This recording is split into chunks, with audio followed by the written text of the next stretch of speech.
What if we played yes and when it comes to traveling? Do you want to know what that is? Stay tuned and I'll tell you more. Welcome to Ink and Pen Adventures. I'm Lorianne, your host, and we'll get right into it.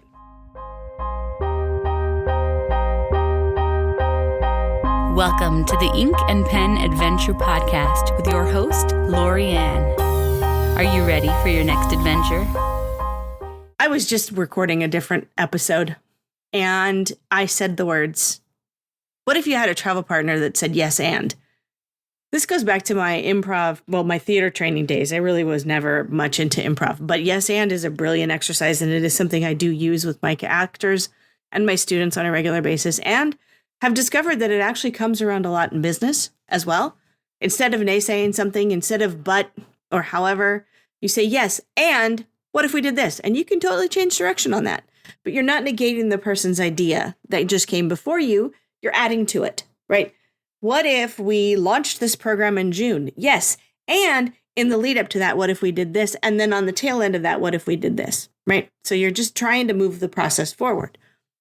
I'm sure we've all traveled with difficult travelers. Maybe they're difficult people in life as well. Maybe they're just difficult travelers. They could be inexperienced. They're not really familiar with traveling because they haven't done it a lot. Maybe you have traveled a lot more than they have. So the airport doesn't freak you out, or the public transportation doesn't freak you out. You're used to it. Maybe they've never left their hometown, and now they're going on a trip, and maybe it is a big trip, and that could be a town 2 hours away if they really aren't one to leave their hometown. Everybody has their quirks, I guess, maybe is the word, has their way of things. We've all met those people where I don't want to. Hey, do you want to go grab a meal in Honolulu? I don't like Honolulu. I don't like going into the city. Okay, well, then where do you want to eat? Well, I don't care. Do you see where an impasse could come from that? Frustrating. It can be infuriating at times because sometimes it feels like you don't get to do anything or get anything done because no one can decide, or the one person keeps negating every opportunity that arises, right? So you want to go here and check this out? No, not really. So there's a couple of things we have discovered to do in situations like that. First of all, we try to lay the boundaries early and often. One of those is that, I am in my not young years. I'm in my middle age, I guess you'd call it. And I know myself fairly well when it comes to travel. I know what I will do and I won't do to make a trip happen. One of those is I am not a huge fan of sharing rooms with people that are not my husband. Okay. This includes my stepkids, my granddaughter, and my mother-in-law, and also some of my very dear friends. This is nothing against them at all. I am a grown person. I'm not sharing a bed with a relative stranger just because I'm working on a conference. Okay. And I really would rather not share a room with that stranger either. I am also willing to help pay for that in order to accommodate myself. So I make a compromise on my end is like, look, if you're going to insist that I share a room with somebody, if I pay their part of it, can I have my own room? Sometimes I can't do that. Sometimes I can. I snore. I would have you raise your hand if we were in a video call. Tell me how many of you snore, think you snore, or know you snore. And therefore, I don't really want to share a room with anyone because I am going to disrupt their sleep. My own sleep gets disrupted enough by it. I don't want to do that to somebody else because then it makes their next day a little less exciting. They're a little less eager to do things because they're tired. They were woken up a lot or whatever it might be. No, I'm probably not going to stop snoring anytime soon unless dramatic changes in something happen, and it's not going to be quick. And we are working on it, just in case you're concerned. And thank you. But it's not something that's going to change fast. So I'm very clear about that. I used to be a registrar for a planner conference, and she required us to share rooms. The first year, I offered to pay for half of the room myself because I was not comfortable with that. I didn't really know these women that well at the time, and I wasn't comfortable sharing a room with them. The second year, my husband came with me, so we got our own room. And the third year was 2020, and the person I was supposed to share my room with ended up not coming because that was literally right before the pandemic started. It was one of the weekends that things started to shut down here in California. But I was very clear with everybody and I made sure that, I told the person who was setting up the rooms, I said, please make sure my roommate knows. They didn't tell him. I told my roommate themselves to please understand that I've tried to not have to share rooms, but here you go. I snore. Oh, thank you so much. I'm good. I'll bring my headphones. If she hadn't known that, that could have ended up being a really uncomfortable situation for both of us. So what traveling with other people, make sure it's really understood also what your goals are for the trip, what their goals are for the trip, and try to go into it with a yes and mentality. When we go to Hawaii, I have now been to Pearl Harbor, I think 5 times. Personally, I don't need to go back. Personally, me, myself, I have seen it, been on the Arizona each time. I've been to both the battleship and the submarine. I've done the tour. I have done the gift shop. There's a bunch of other things. I've done all of that. I am good. However, if I'm going with someone who's never been, then I'm absolutely going to go again. So when they say that and they ask me if I want to go, I say, I'm good. But if you want to go, I'm good. And if you want to go, I'm happy to go with you. Right? Do I want to go to Pearl Harbor? Not really, because I've been multiple times. And it's a really important monument. And I do think people need to visit it. And if you want to go, I'll go with you. Absolutely. Okay. So I think for me, that mindset shift into, do you want to? Yes. And then what if we grabbed malasadas from Leonard's on our way back? Sure. It gives a little treat for me. We get to go do what they want to do, and we're all together, and then therefore we're happy. The other option is to always say, you know what? I don't really know that I want to do that, but I'm just going to hang out here. You all go and have a good time. Not feeling like if they're going to go do something without you, you're being left out. If you choose to stay behind, it is absolutely okay. Yes, they're going to want you to come with them. Yes, they're going to want you to spend time and hang out with them. We have traveled with folks a couple of times to Hawaii who all they wanted to do was hang out at the resort. And that's great, like once or twice. But I want to go do things. I want to go see and experience the cultures that I'm visiting. And I love the Hawaiian culture. I love the people, and I love the food that is native to Hawaii over the chain restaurants. As much as Cheeseburger in Paradise is really cool, it's still kind of a chain restaurant. You can find it elsewhere. What can I find only in Hawaii, only on the Big Island or Oahu or Kauai, right? And to do that, sometimes you have to get past people's food issues, right? I'd love to go have sushi.